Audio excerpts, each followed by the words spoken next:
Bonjour et bienvenue dans Doc Doc Doc. Je vais commencer comme le rat de bibliothèque que j'ai été, avec une citation de Victor Hugo, qui dans les Contemplations écrivait « Ah, insensé qui croit que je ne suis pas toi ». Cette phrase est un remède à l'indifférence qui ronge notre époque, parce qu'on les voit, les Retailleau, les Bardella, qui par cynisme choisissent leur stratégie des yeux secs. On les voit sortir des graphiques, des choses qui font sérieux pour éviter toute identification. On les voit parler d'immigration, souffler sur les mêmes vieilles braises qui attisent la peur de l'autre, comme un réflexe. Ce que je veux dire, c'est que les clandestins ne sont pas les bienvenus en France, de la façon la plus ferme et la plus définitive. Un pays, c'est des frontières, c'est-à-dire un dedans et un dehors. Mais c'est même plus de la peur d'ailleurs. L'autre n'existe plus. On ne se met pas à sa place, on ne se demande jamais ce que ça nous ferait de quitter notre terre, notre langue, notre culture, pour aller tenter l'avenir ailleurs. La déchirure et le danger, l'inconnu que ça représente.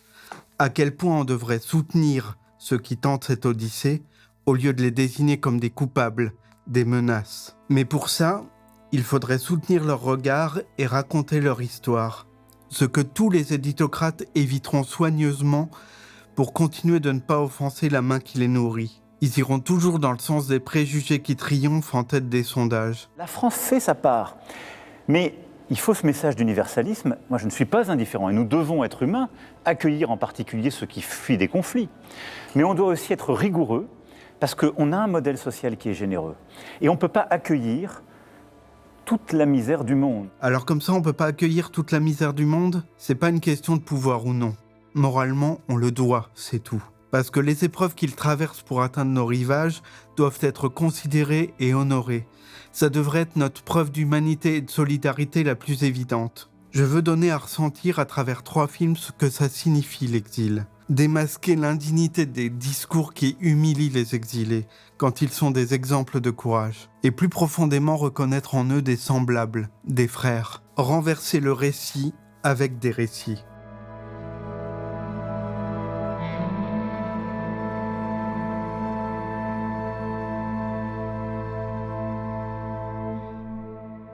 Comment on se construit quand on hérite d'une mémoire qu'on ignore, quand on est de la seconde génération ? Comment porter le deuil d'une terre qu'on n'a jamais connue ailleurs que sur les vieilles photos ? Comment comprendre la poésie d'une langue que nos parents parlaient et pas nous ? Comment renouer avec ce fil ? Ces derniers temps, on a entendu parler du concept de créolisation, le fait que nos identités nationales seraient en réalité composées de bien des horizons différents. Notre âme est composée d'ailleurs. Ce premier film, c'est l'histoire d'une fille née à Paris qui sonde les souvenirs de sa mère. Cette dernière a quitté les rives du lac de Tibériade en Palestine pour devenir actrice. Le film s'appelle Bye Bye Tibériade de Lina Swalem et il est disponible sur Arte. Je suis née à Paris. Ma mère m'a transmis sa langue à moitié. Elle m'a transmis un bout de langue.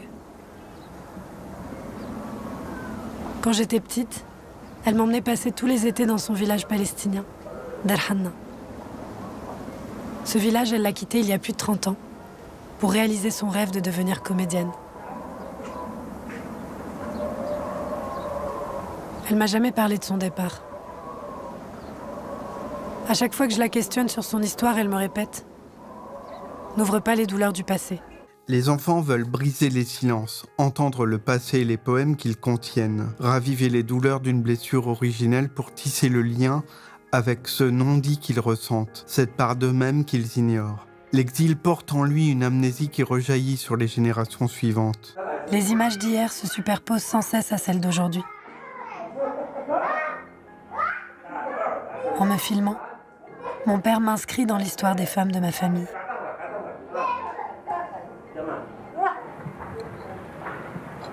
Derrière ces images de l'enfance se cache la réalité d'un lieu menacé de disparaître à tout moment.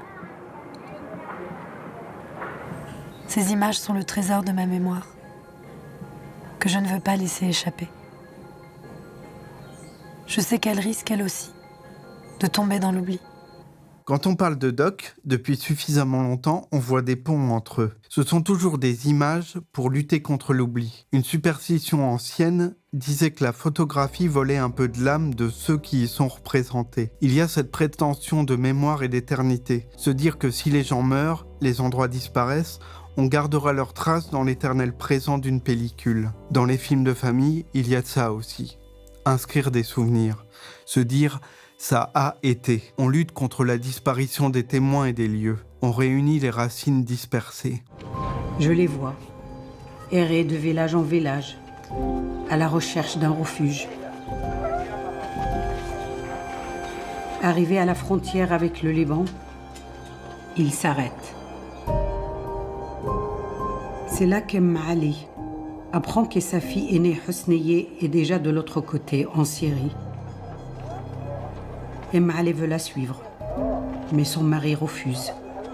Tout ce qui a été perdu en 1948, lorsque la famille est expulsée de Tibériade, quand les aïeux ont eu le destin brisé et que celui de leurs descendants a commencé dans une rupture originelle, une vie d'exode étrange, en quête d'une nouvelle terre hospitalière et d'un nouveau départ. Les expulsés ont dû tout recommencer dans la perte totale du monde qu'ils connaissaient. Ce chagrin fonde leur nouvelle vie. Les questions restent sans réponse face à l'absurde de l'histoire. Leur sol s'est dérobé sous leurs pieds, il a fallu survivre. Hosni est inconsolable. Jour et nuit, il interpelle des passants au bord de la route. Avez-vous vu mes vaches? Avez-vous vu mon âne?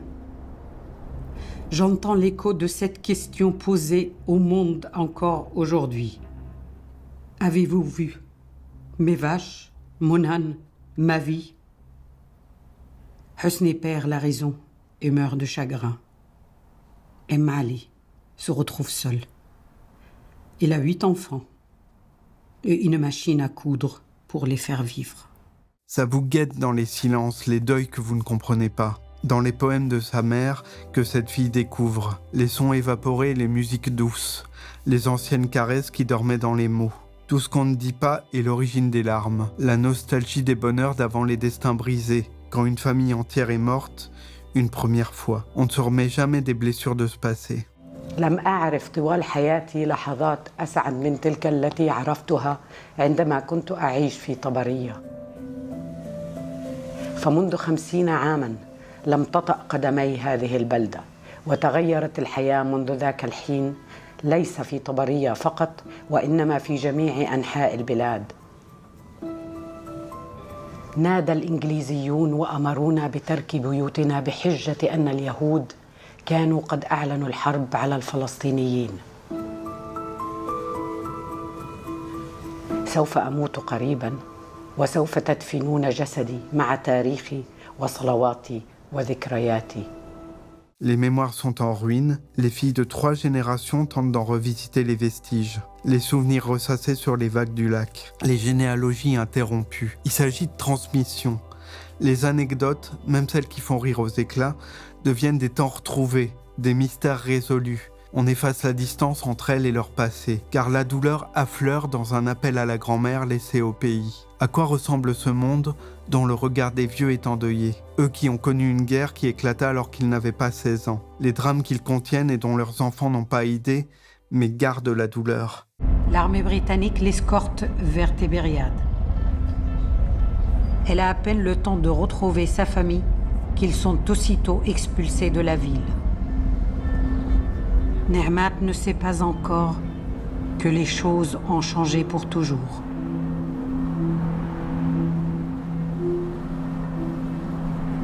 Elle ne verra plus jamais la maison de son enfance. Malgré le destin qui s'acharne, Nehmat n'abandonne pas son rêve. Elle réussit à devenir institutrice.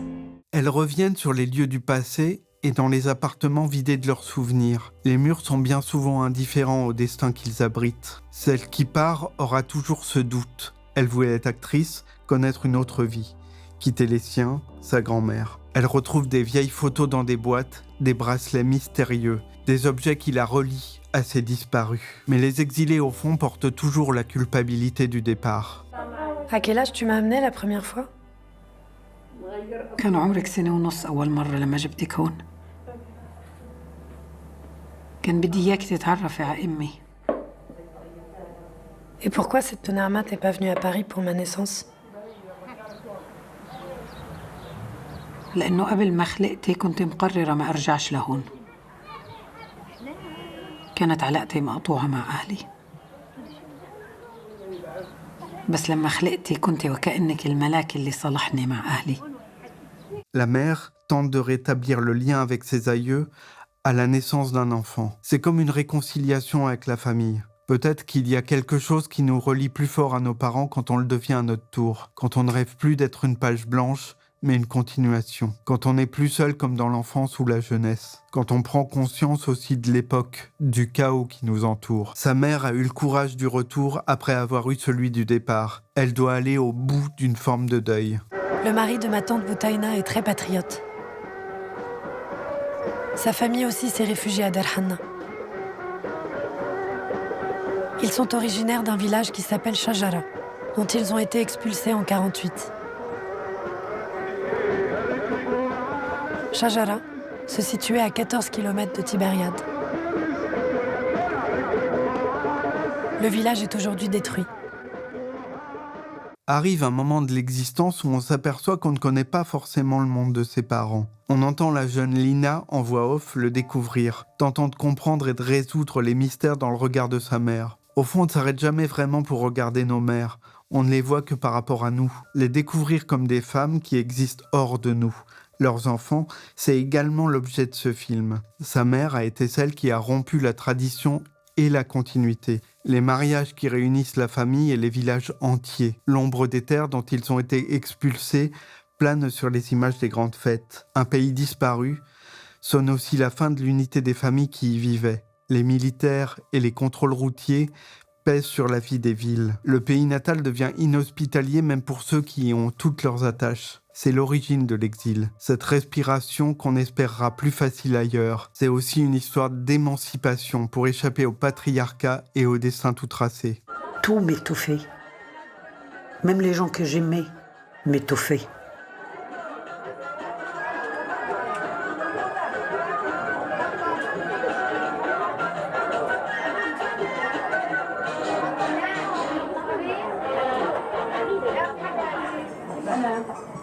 T'en parlais pas avec tes sœurs?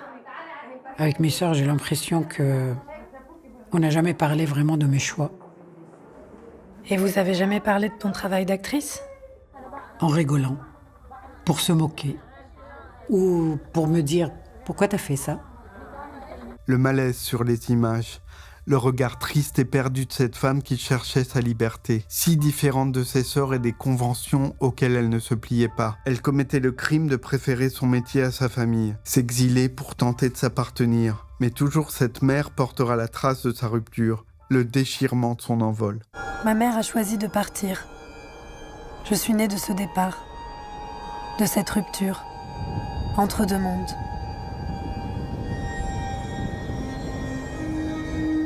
Elle me dit, quand on s'envole, ça fait mal. À ceux qu'on quitte et à soi-même. Il y a toujours déchirement. Je me demande si on parvient à se retrouver pleinement dans un monde qu'on s'est inventé. C'est dur de retrouver son unité et sa cohérence quand on a tout quitté. Peut-être que c'est avoir le courage d'échapper à sa condition aussi, à tout ce qui nous empêchait. Les exilés tentent d'atteindre ce qu'ils rêvent de devenir et de chasser les démons de leur histoire.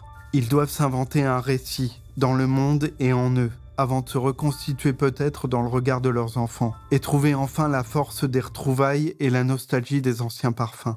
Parfois, un film fait vivre une expérience. Il nous fait ressentir immédiatement une réalité que l'on contemple habituellement de loin. On entend parler des migrants qui s'entassent sur des canaux de fortune pour traverser la Méditerranée. On voit les politiques qui jouent les gros bras, qui ferment leurs frontières pour s'attirer à bon compte les faveurs de leurs opinions publiques. Parfois, la photo d'un enfant mort sur nos rivages nous réveille quelques jours, mais jamais davantage. Mais les images d'un film, on les reçoit. On les ressent. C'est ce qui fait la force du cinéma documentaire. On dit souvent qu'il a une valeur pédagogique, c'est vrai, on y apprend des choses, mais plus profondément, je dirais qu'il a valeur de souvenir.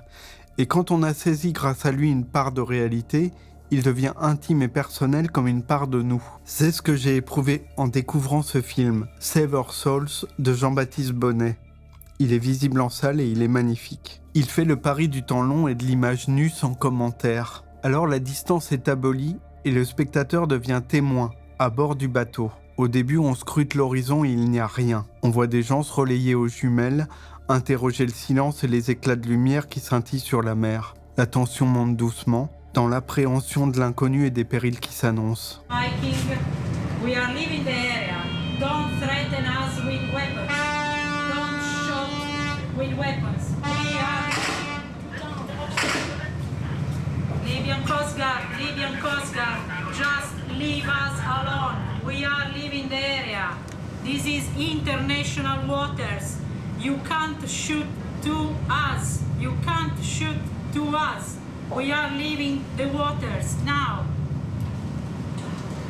Le bateau des gardes-côtes et sa sirène hostile s'élèvent malgré la protection des eaux internationales. Il s'approche comme une menace étrange, presque absurde. Cette scène dit notre monde, à la fois terrible et ubuesque, où on tire sur ceux qui tentent de porter secours. Devant ce moment, on songe à la flottille de la liberté et à toute notre réalité qui fonctionne à l'envers. Can you hear me? Please remain silent. Please remain silent. Everyone, silent. Silent. Thank you. No one talking. No one talking. You are safe if you follow our orders. Do you understand what I say? Please stay calm, stay down, and we're gonna take you all on the ship. C'est pour ça qu'ils ont embarqué sur ce bateau, pour recueillir ces gens en péril, sur leur canot à moitié dégonflé, mettre fin, au moins temporairement, à une forme de chaos. On devine l'angoisse et l'attente de ceux qui dérivaient. Les activistes sont là pour les traiter avec considération, leur rendre leur dignité. Songez à ce qu'il y a dans ces mots, porter secours. Et à quel point il est rare de voir des gens se montrer à la hauteur de ça. Ce serait jamais arrivé. Ce serait jamais arrivé. Et la plupart du temps, c'est comme ça.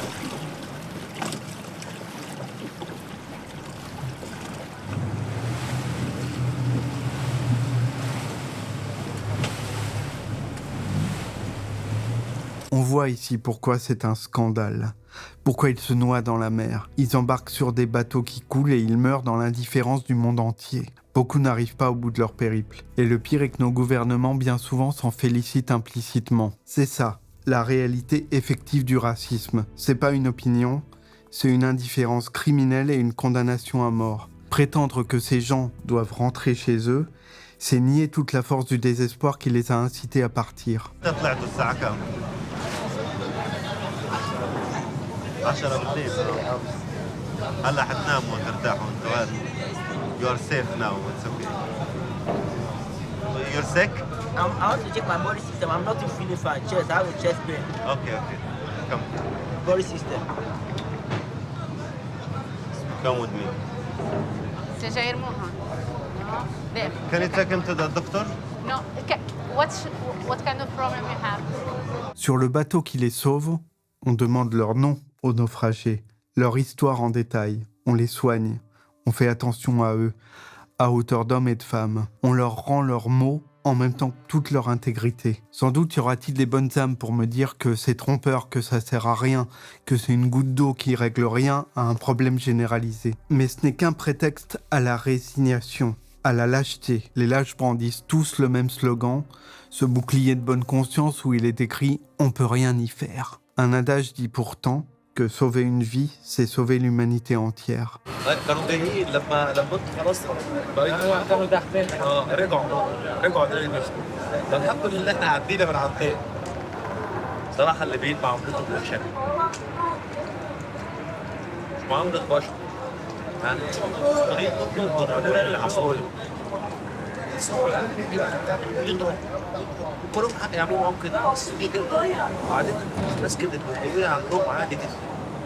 Dans leurs mots, la violence et l'horreur sont audibles. On entend les autorités qui n'ont pas de limite. Ces dangers qui les guettent partout. Les passeurs qui les dépouillent ou les flics corrompus qui les arrêtent. Les prisons qui les torturent. Leur voyage est jalonné de traumatismes. Au fil du film qui avance et de leur confiance qui grandit, leurs paroles se libèrent. Comme si en parlant à l'équipage, ils prenaient la mesure de ce qu'ils ont vécu.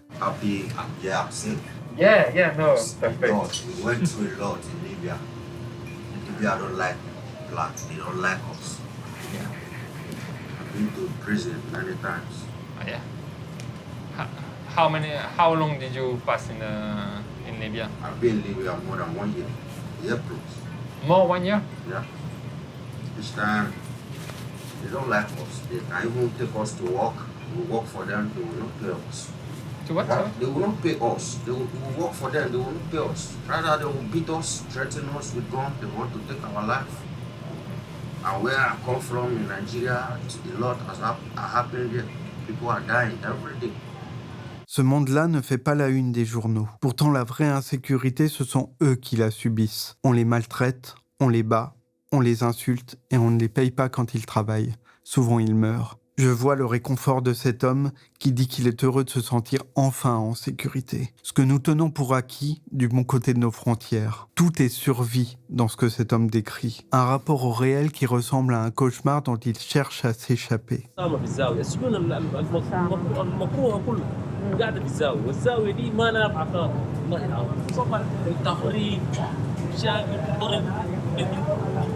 تهرب بعد شوي والله مره هربت قريب اليوم بس بالله العظيم عادي ما تقدرش تطلع من تبقى تاني هم والثياب شدوك يقول عايزين فلوس هم كانوا شدوك عايزين فلوس ما فيش حلل يعني ياروكم انتوا فلوس ايوه ياروك فلوس ما فيش حلل وما تدفع فلوس هتقعد في السجن.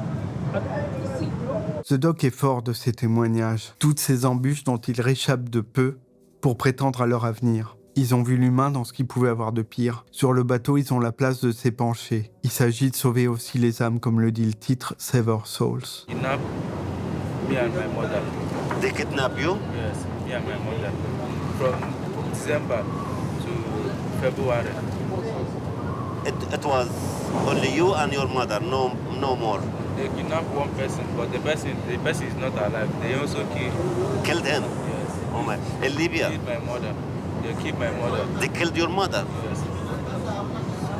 Plus loin, ce jeune homme dira même qu'ils ont violé sa mère sous ses yeux. On discerne la sidération dans la voix de son interlocuteur. On est confronté à l'inconcevable. Mais il a vécu ça, traversé ça. J'en viens à me demander comment il tient encore debout. Ce genre de choses arrive, là, de notre vivant, et dans notre présent qui crée des martyrs. Être terre d'asile, ça serait incarner une forme de rédemption, de consolation et d'espoir. L'idéal est noble, dommage qu'on l'honore si mal.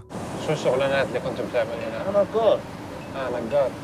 نجار بعمل اوض نوم، بعمل دواليب، بعمل مطابخ، بعمل سراير، بعمل اي حاجه. عندي ورشه في مصر حتى. ورشتي انا في مصر سبتها لان الدنيا باظت في مصر.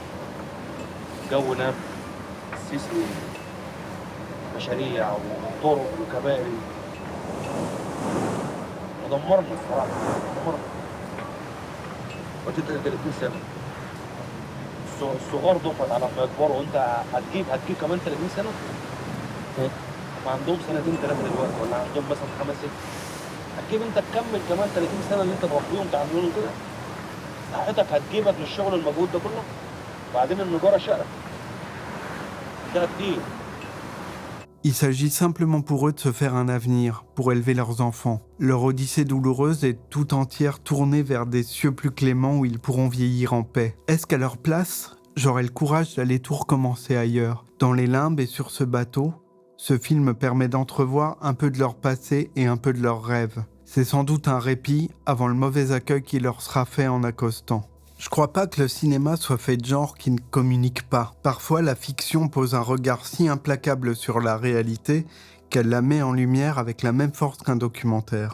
Elle est rare, cette prise de conscience qui sonne comme un coup de poing, mais il faut lui rendre hommage quand on la rencontre. C'est ce que j'ai ressenti en découvrant le film L'histoire de Suleiman, de Boris Lojkin. Ce Paris-là, c'est celui qu'on connaît et qu'on ne voit jamais au cinéma. Celui des métros, des RER, celui des livreurs Uber, de cette lutte des classes incarnée dans nos rues. Ceux qui livrent les repas et les autres qui les bouffent. Et ces gens qui viennent de loin, exploités jusqu'à la moelle, pour servir des victuailles aux bourgeois. Ceux-là n'ont même plus l'énergie de sortir de chez eux et briser leur bulle pour se confronter au monde dont ils profitent pourtant. Après leur traversée, les migrants tombent souvent dans les griffes de nouveaux racketteurs. Ils vont payer pour louer un compte Uber à un usurier d'un nouveau genre. Il profitera de leur absence de papier pour soutirer une bonne partie de leur salaire. C'est cette corruption généralisée qu'on découvre. Ce business sur le dos des plus nécessiteux, ceux qui n'auront aucun moyen de protester ni de se défendre. Le vrai visage de l'ubérisation. Encore ce problème à la con.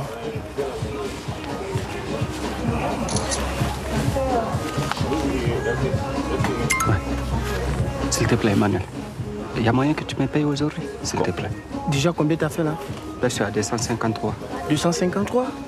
C'est minable. Non, il faut bosser, oui, frérot, mais il faut bosser. Moi, je bosse. T'as pas à me dire... Il faut charbonner, frérot. Je t'ai donné le compte pour que tu travailles. Ça sonne pas. Il faut travailler, frérot. On n'est pas venu en Europe pour jouer. Ce film raconte une course pour la survie, pour avoir le droit d'être là, pour récupérer et même quémander des droits qui devraient être des évidences. Après le cauchemar de l'oppression dans leur pays d'origine, ils connaissent celui plus insidieux d'une administration qui les exclut. C'est une existence de funambule au-dessus du précipice. Au moindre accroc, même anodin, Souleymane risque de tout perdre. L'erreur n'est pas permise, car elle devient immédiatement une question de vie ou de mort. C'est l'illustration parfaite de la précarité.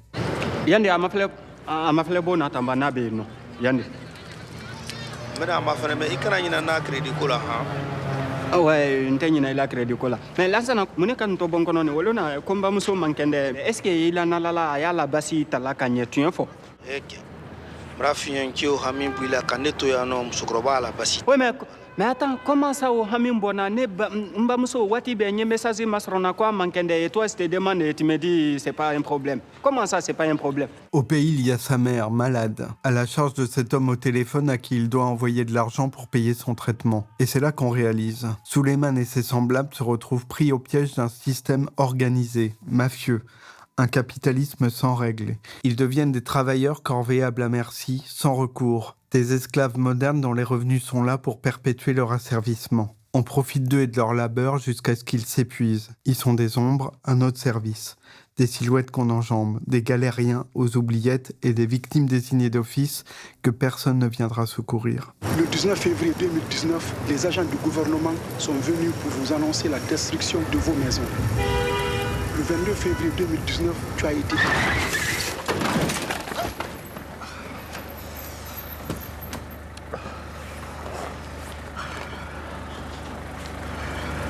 Monsieur, ça va?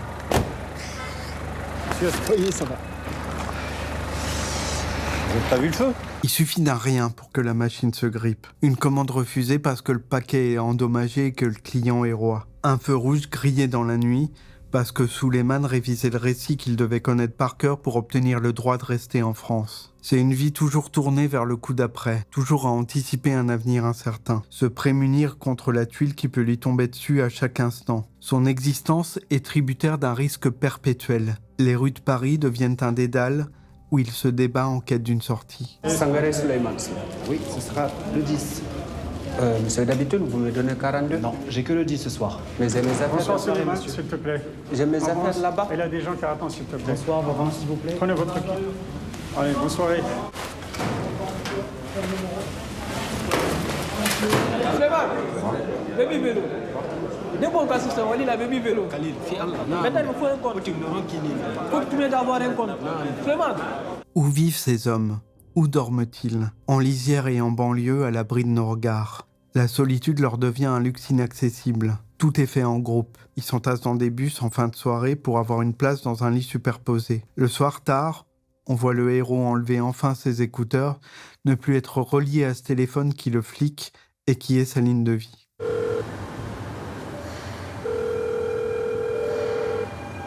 Veuillez laisser votre message après le signal sonore. Bari. Ila kana sondo be ayno mara ya bamado min har yetido. Ke Allah ke hakede na min tun hatigi. Sai message ango sawa wonno de del an otigi. Fala may demande fi Allah. Njoni sallaja.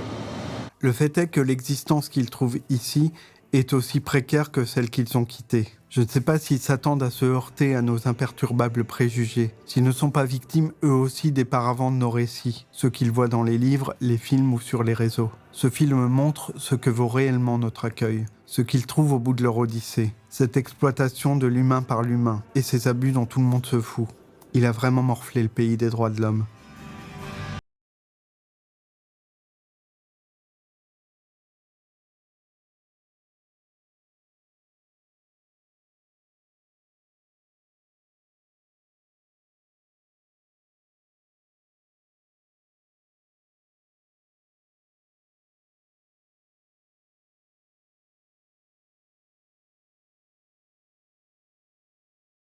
Au bout du chemin de l'exil, il y a cette identité à reconquérir. Ce lien rompu avec le passé, on passera sa vie à s'en remettre. Parfois, il faudra des générations pour guérir de cette blessure. Parce qu'être exilé, c'est être un intrus, un étranger, celui qu'on expulse, celui qu'on exploite. C'est devoir sans cesse fournir la preuve de son humanité. Du lac de Tibériade au canot surchargé dérivant sur la mer jusqu'aux rues de Paris, c'est l'inconscient du monde qui nous saute à la gorge dans ces 3 films. Il serait temps d'ouvrir les yeux sur le sort qu'on réserve aux exilés, se dire qu'on en est tous responsables. Les frontières sont en nous. Il serait grand temps de les balayer. Alors si vous aussi vous voulez voir cette histoire racontée autrement, si vous voulez interroger les préjugés dominants qui ne font que flatter nos bas instincts, relever la tête avec des films, avec des docs, avec de nobles combats et avec tout ce que vous voudrez, abonnez-vous à Blast et on se retrouve en septembre pour une nouvelle saison de Doc Doc Doc.